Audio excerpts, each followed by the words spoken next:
শ্বশুর কেন দিবে? শ্বশুরকে আমার দেওয়ার কথা, কারণ তার আস্ত মেয়েটা দিয়ে দিয়েছে সারা জীবনের জন্য।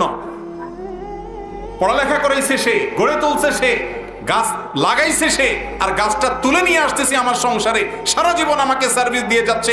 নির্লজ্জের মতো কিভাবে ওই শ্বশুর বাড়ির দিকে তাকাইতে পারে কোনো যুবক? যৌতুক নেওয়া বা দেওয়া হারাম। বিশেষ করে নেওয়া তো সর্বাবস্থায় হারাম। দেওয়াটা কোনো মেয়ের বাবা যদি বাধ্য হন, এছাড়া তার মেয়ের বিয়ে না হয়, তাহলে সেক্ষেত্রে তার জন্য নিরুপায় হয়ে তাকে কোনো অসভ্য সমাজ বাধ্য করেছে, কোনো অসভ্য ব্যক্তি পরিবার বাধ্য করেছে, সেজন্য বেচারা বাধ্য হয়ে তার মেয়ের বিয়ের জন্য যদি দেয়, তাহলে তার দেওয়াটা কি হবে না? হারাম হবে না।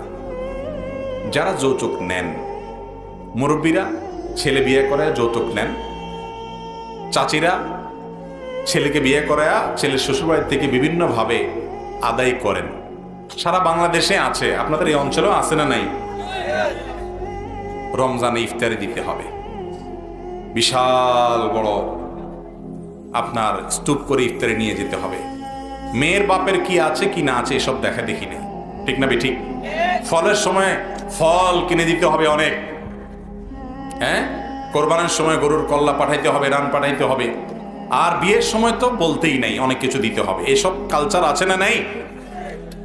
বিয়েতে যারা যৌতুকের সাথে জড়িত তাদেরকে কিভাবে বুঝাবেন? ছোট্ট একটা লজিক বলি আমি, খুব ছোট্ট, একেবারে সহজ সরল। সেটা হলো, যেই ছেলে কোনো মেয়েকে বিয়ে করে তুলে আনে, এই ছেলে ওই মেয়ের বাপের বাড়ি থেকে যে টাকা পয়সা নিবে, জিনিসপত্র নিবে, সুবিধা নিবে, এগুলো নেওয়ার তো একটা রিজন থাকতে হবে, কারণ থাকতে হবে। কেন নিবে? কিসের বিনিময়ে নিবে? মেয়ের বাপ বেচারা কি অপরাধ করেছে যে তাকে টাকা পয়সা দিতে হবে আপনাকে? যদি বলেন যে সে মেয়ে জন্ম দিয়ে অপরাধ করেছে, সেজন্য তাকে প্রায়শ্চিত্ত করতে হবে দিয়ে, তাহলে ভিন্ন কথা। একটা কথা সহজে বোঝার চেষ্টা করেন। আপনি যে মেয়েকে বিয়ে করছেন, এই মেয়েটা জন্মের পর থেকে বিয়ের উপযুক্ত হওয়া পর্যন্ত একে ভরণ পোষণ দিয়ে, খাওয়া দাওয়া দিয়ে, চিকিৎসা সেবা দিয়ে, শিক্ষা দিয়ে, সমস্ত কিছু দিয়ে গড়ে তুলেছে কে? কার বাবা? ওই মেয়ের বাবা, ঠিক না? তার পিছনে পড়ালেখা করায়া তাকে মানুষ করাইছে। সেই পড়ালেখা শেখার পর আপনার সংসারে আসার পর তার ওই পড়ালেখাটা কাজে লাগবে কোথায়? কথা বলেন, আপনার সংসারে না? সে পড়ালেখা করে আপনার বাচ্চাদেরকে পড়াবে, আপনার ভাই বোনদেরকে পড়াবে, আপনার হিসাব নিকাশ রাখবে, আপনার এখানে সার্ভিস দিবে। অথচ পড়ালেখা করেছে কে? তার বাপ। সে খাওয়া দাওয়া করে বড় হয়েছে, ভরণ পোষণ করে বড় হয়েছে, কিন্তু সার্ভিস দিবে কোথায়? আপনার সংসারে। উচিত তো ছিল ছেলে পক্ষ মেয়ের বাপকে যে বলা, শ্বশুর বাবাজি, মেয়েটাকে এত বড় করে দিচ্ছেন, লক্ষ লক্ষ টাকা এর পিছনে খরচ করছেন, এর উপকার সব আমি ভোগ করতেছি, খরচ করছেন আপনি, ইনভেস্ট করছেন আপনি, গাছ লাগাইছেন আপনি, ফল খাইতেছি আমি, উচিত তো হলো সব হিসাব করে দেওয়া। এ পর্যন্ত যত যা খরচ করছেন আনুমানিক একটা ফিগার দেন, এগুলো আস্তে আস্তে আমি দিয়ে শোধ করব। এটাই না যুক্তির কথা, ঠিক না বেঠিক? সেটা না করে উল্টা বরং ওই বেচারা মেয়ের বাপের কাছ থেকে বিভিন্ন ছলে বলে কৌশলে নির্লজ্জের মতো সেখান থেকে আপনি যৌতুক খাচ্ছেন। এটা ইসলামী শরিয়ার দৃষ্টিকোণ থেকে স্পষ্ট হারাম। কথা বুঝে আসছে ভাই? মুরব্বীরা যারা এগুলো খাচ্ছেন, আপনাদেরকে শয়তান একটা যুক্তি দেয়, আমি জানি। শয়তান কি বলে? শয়তান বলে যে আমরা তো আসলে চাই নাই, তারা খুশি হয়ে দিতেছে, ঠিক না ঠিক? এবং ওই যে আপনারা ওয়াজ শুনছেন না, কি যেন বলে যে টেলিভিশন তো আসলে আমার দরকার নেই, আপনার মেয়েরই তো টাইম পাসের জন্য দরকার।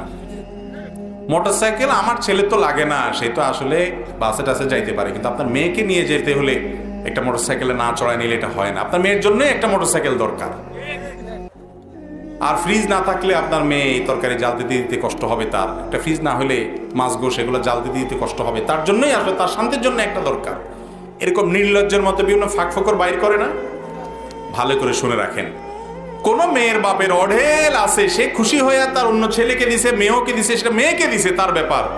কিন্তু কোন মেয়ের বাপ যদি দেয়, খুশি মনেও দেয়, আপনি মানা করলে বলে না ব্যয় সাহেব আমি খুশি হয়ে দিতেছি, ওইটা এই জন্য দিতেছে বেশিরভাগ ক্ষেত্রে যে ওইটা না দিলে তার মেয়েকে আপনার বাড়ির মহিলারা, বিভিন্ন ডাইনিরা, বিভিন্ন ফাসেকারা, বিভিন্ন খারাপ মানুষেরা ওই মেয়েকে খোঁচায়া খোঁচায়া কষ্ট দিবে,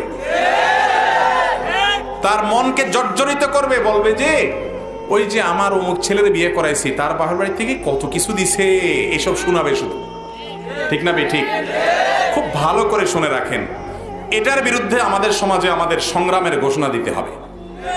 যুবকরা যারা বিয়ে করেন নাই তারা প্রতিজ্ঞা করেন এই মাহফিলে বসে, আজ আমার বিয়েতে এই অভিশাপ, এ হারাম, এ নির্লজ্জ কাজ, এ বেহায়াপনার কাজ আমি হতে দেব না ইনশাআল্লাহ। আমার বিয়েতে শ্বশুরবাড়ি থেকে আমি কিছু নেব না, কোনো ইফতারির নামে, কোনো ফলের নামে, কোনো যৌতুকের নামে অথবা হাদিয়ার নামে, উপঢৌকন নামে কিছুই নেব না। শ্বশুর কেন দিবে? শ্বশুরকে আমার দেওয়ার কথা, কারণ তার আস্ত মেয়েটা দিয়ে দিয়েছে সারা জীবনের জন্য। পড়ালেখা করাইছে সে, গড়ে তুলছে সে, গাছ লাগাইছে সে, আর গাছটা তুলে নিয়ে আসতেছে আমার সংসারে, সারা জীবন আমাকে সার্ভিস দিয়ে যাচ্ছে। নির্লজ্জের মতো কিভাবে ওই শ্বশুর বাড়ির দিকে তাকাইতে পারে কোনো যুবক? আপনি বিদেশ যাবেন, টাকার তল পড়ছে, আপনাকে বিদেশ যেতে বলছে কি আপনি রিক্সা চালান? আপনি রিক্সা না চালায় শ্বশুর বাড়ির টাকা দিয়ে বিদেশ যাবেন? আপনার মতো নির্লজ্জ, আপনার মতো বেহায়া আল্লাহর জমিনে কম আছে। যুবক, নিজের মধ্যে বিবেক থাকতে হবে, আল্লাহর ভয় থাকতে হবে। মা বাপ আপনার স্ত্রীর প্রতি অবিচার করলে মা বাবার সাথে বেয়াদবি করা যাবে না, শক্ত ভাষায় কথা বলা যাবে না, অভদ্রতা করা যাবে না, জোরে কথা বলা যাবে না, ঝগড়াঝাটি গালিগালাজ করা যাবে না, কিন্তু বিনয়ের সাথে হয় মা বাপকে বুঝাবেন, আর না হলে স্ত্রীকে সান্ত্বনা দিবেন যে তারা যা করছে তা অন্যায়, কিন্তু মা বাপ আমি কিছু বলতে পারছি না, তুমি সবর করো। তার সাথে থাকবেন, তাকে সঙ্গ দিবেন। আবার উল্টা মা বাবার সাথে গিয়া তারে খোঁচাবেন না যে আমার বড় ভাবির বাবার বাড়ি থেকে এটা দিছে, আশপাশের লোকেরা এটা দিছে। এগুলো যদি করেন তাহলে সেক্ষেত্রে মনে রাখবেন আল্লাহর আরশ কাঁপার মতো অপরাধ এটা। ঠিক না বে ঠিক? একটা মেয়ে একটা সংসারকে সারা জীবনের জন্য ফেলে দিয়ে যেখানে সে বড় হয়েছে, তার নারী যেখানে পোতা, আপন মা ভাই বোন সবাইকে ফেলে দিয়ে আপনার সংসারে চলে আসছে, সারা জীবন থাকবে, গাধার মতো খাটবে।